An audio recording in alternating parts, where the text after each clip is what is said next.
मस्जिद कमेटी ने supreme court में एक याचिका दाखिल करके कहा है कि जो विवादित स्थान है अगर उनकी जांच होगी तो संभल जैसी स्थिति उत्पन्न हो जाएगी।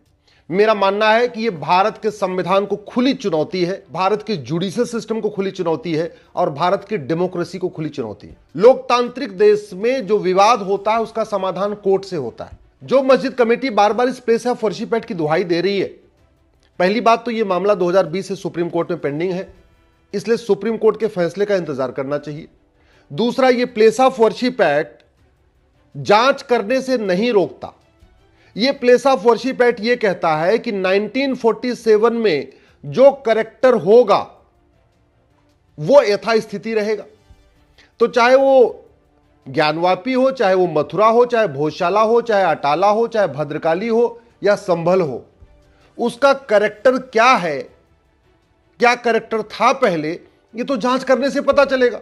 मैं तिलक लगा लूं हिंदू दिखूंगा, मैं क्रॉस पहन लूं तो मैं क्रिश्चियन दिखूंगा, मैं अगर गोल टोपी पहन लूं तो मैं मुस्लिम दिखूंगा, मैं अगर साफा पहन लूं सरदार दिखूंगा, सिख दिखूंगा। लेकिन एक्चुअल में मैं क्या हूं ये तो जांच करने से ही पता चलेगा। भाई मैं काली कोट पहन लेता हूं तो मैं वकील दिखाई पड़ता हूं, मैं खाकी वर्दी डाल लूं तो मैं पुलिस जैसा दिखूंगा, अगर मैं सफेद कोट पहन लूं तो मैं डॉक्टर जैसा दिखूंगा। तो ये तो हमारा रूप हो गया, ये हमारी आइडेंटिटी हो गई, ये मेरा बाहर का रूप है। लेकिन एक्चुअल में मैं क्या हूं ये तो जांच करने से ही पता चलेगा। और ये एक्ट भी यही कहता है कि आप जांच करिए उस स्थान का कैरेक्टर क्या था वो बरकरार रखना चाहिए। हम भी यही कह रहे हैं, हम कैरेक्टर बदलना नहीं चाहते, हम तो कैरेक्टर को रिस्टोर करना चाहते हैं। हम कहते हैं जांच हो जाए और जांच करने के बाद काशी, मथुरा, भद्रकाली, भोजशाला, अटाला, संभल का जो कैरेक्टर था वो कैरेक्टर कंटिन्यू होना चाहिए। हमारा यह कहना है कैरेक्टर बदल दिया गया है। हमारा यह कहना है कि किसी भी मंदिर के गुंबद को बदलने से वो मंदिर मस्जिद नहीं हो जाता, सड़क पे नमाज पढ़ने से सड़क मस्जिद नहीं हो जाता, पार्क में नमाज पढ़ने से पार्क मस्जिद नहीं हो जाती। कोई व्यक्ति चर्च में जाए चुपचाप और वहां हनुमान चालीसा पढ़ दे तो वो चर्च मंदिर नहीं हो जाएगा। या किसी मस्जिद में अगर कोई व्यक्ति जाके वहां चुपचाप हनुमान चालीसा पढ़ दे तो वो मस्जिद मंदिर नहीं हो जाएगा। एक्चुअल में कोई स्थान मंदिर है कि मस्जिद, इसके लिए तो जांच करना पड़ेगा। एक विषय और बड़ा इंपॉर्टेंट है कि ये जो एएसआई के सर्वे में जो स्थान एएसआई के अंडर में आ जाते हैं, जो पुरातात्विक विभाग के अंडर में आ जाते हैं, वहां प्लेस ऑफ वर्शिप एक्ट लागू नहीं होगा।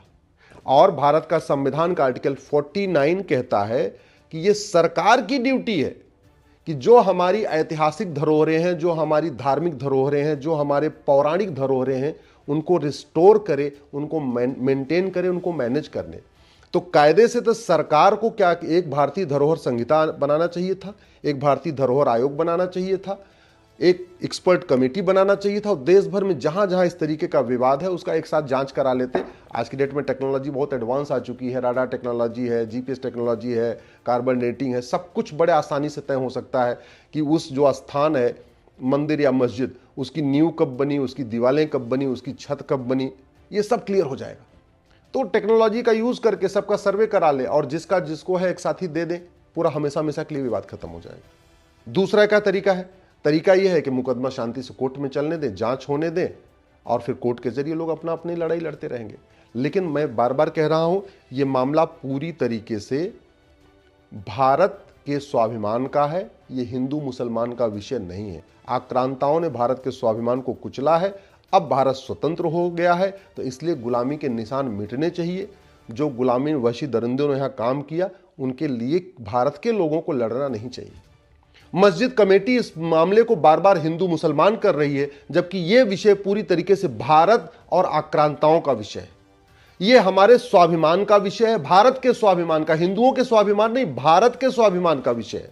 विदेशी आक्रांताओं ने कोई एक भी नई मस्जिद नहीं बनाई, केवल और केवल जो भारत के मंदिर थे उनको तोड़ के उनका गुंबद बदला, उसको मस्जिद बनाया। विदेशी आक्रांताओं ने कोई एक भी नया शहर नहीं बसाया। जो पहले के यहां शहर बसे हुए थे, पौराणिक शहर, उन शहरों का नाम बदला। तो ना उन्होंने कोई नई मस्जिद बनाई, ना उन्होंने कोई नया शहर बसाया, केवल और केवल रूप बदला।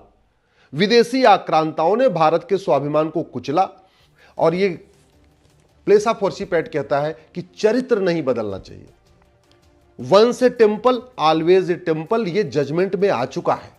एक बार प्राण प्रतिष्ठा हो गई तो वो स्थान मंदिर ही रहेगा अगर वहां विसर्जन नहीं किया गया।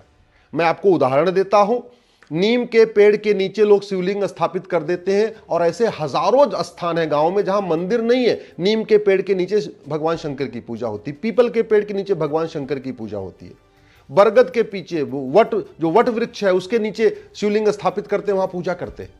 और कई बार आंधी आती है, तूफान आता है तो नीम का पेड़, पीपल का पेड़, बरगद का पेड़ उखड़ जाता है, कई बार उसकी डाली टूट जाती है, तो वहां का धार्मिक स्वरूप नहीं बदलता, क्योंकि पेड़ भले उखड़ जाए, प्राण प्रतिष्ठा हो गई तो जब तक विसर्जन नहीं होगा वो टेम्पल ही रहेगा। Once a temple always a temple. दूसरा, मंदिर और मस्जिद में अंतर है। मंदिर पूजा स्थल है, प्लेस ऑफ वर्शिप है, और मस्जिद प्रार्थना स्थल है। ये बेसिक डिफरेंस है।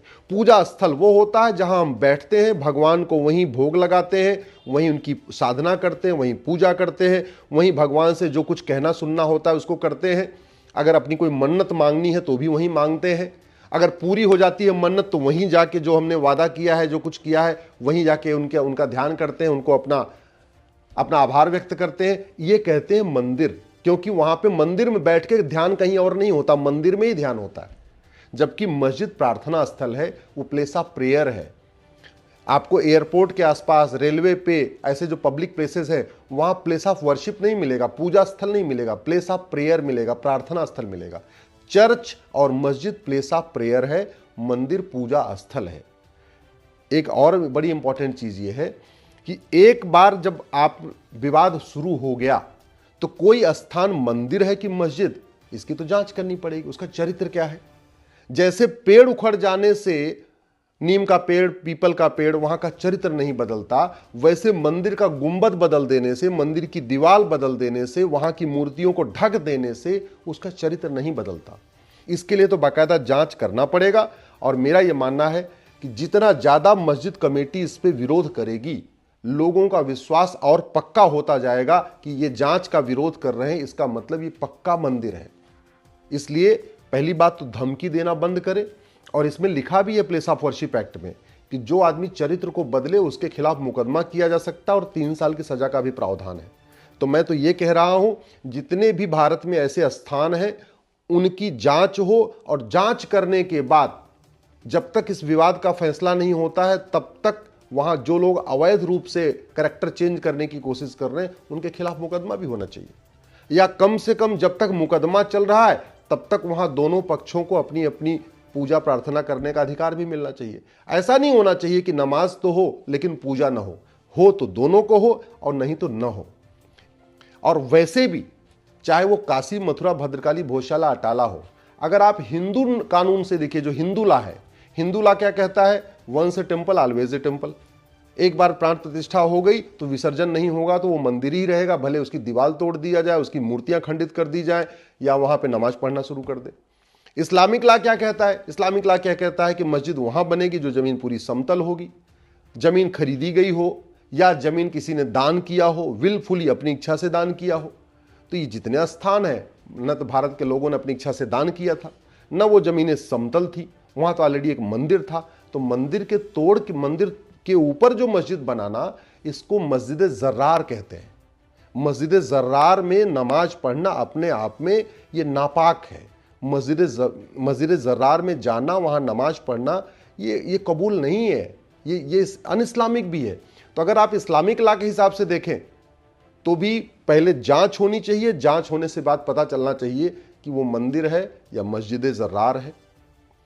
हिंदू लॉ से देखें तो भी उसका स्वरूप कभी बदलता नहीं है। और अगर इस कानून के नजरिए से देखें तो कानून आइडेंटिटी की बात नहीं करता, ये कैरेक्टर की बात करता है। आइडेंटिटी देख के बताई जा सकती है, लेकिन कैरेक्टर के लिए जांच करना पड़ेगा।